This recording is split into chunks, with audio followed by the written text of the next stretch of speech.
Ndugu waandishi wa habari, napenda kutoa taarifa kwa umma juu ya tukio la shambulio la kudhuru mwili alilolipata katibu mwenezi BAWACHA ambaye amefahamika kwa jina la Sigrada Wilhelm Mligo. Huyu ana miaka 34, ni Mbena na ni mkazi wa Mji Mwema katika mkoa wa Njombe.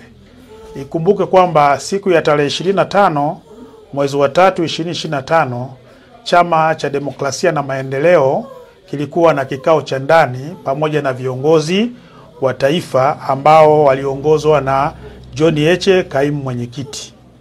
Katika kikao hicho mambo mbalimbali yalijadiliwa, likiwemo lililokuwa linamhusu Sigrada Wilhelm Mligo ambaye ni katibu mwenezi wa BAWACHA taifa, juu ya kufanya mikutano bila kufuata utaratibu wa chama hicho.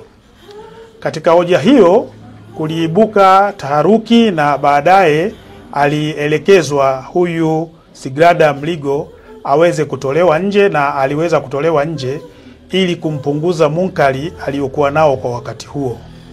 Lakini baada ya kuwa ametulia, yalitoka maelekezo ndani kwamba aweze kurejea na kikao hicho ili kiweze kumalizika.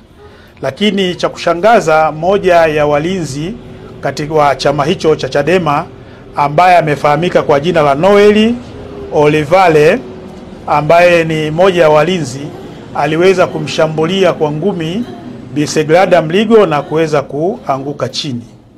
Lakini wakati tukio hili linatokea, pembeni kulikuwa na baadhi ya askari polisi ambao walichukua hatua ya kutaka kumkamata huyo mtu, lakini baadaye aliponyoka na kuweza kutokomea, lakini tulifuatilia jina lake na kuweza kulipata. Kwa jitihada za kuweza kumpatia huduma ya kwanza kwa maana ya PF3 ikiwa pamoja na kufungua kesi zimefanyika na alienda kupatiwa matibabu. Na kwa sasa Bi Sigrada Wilhelm Mligo amelazwa katika hospitali ya Kibena akiwa anaendelea kupatiwa matibabu, na jeshi la polisi tunaendelea kumtafuta ndugu Noel Olivale ili aweze kujibu tuhuma alizonazo za kumshambulia. Lakini hali ya kiusalama na katika mkoa wa Njombe ni shwari, na mikutano hii ya Chadema inaendelea kufanyika na hakuna uvunjifu mwingine wa amani katika maeneo ya wazi, mbali na zile hoja ambazo zilizotokea katika ukumbi wa ndani wakati wa kikao chao cha ndani ambacho kilifanyika siku ya jana.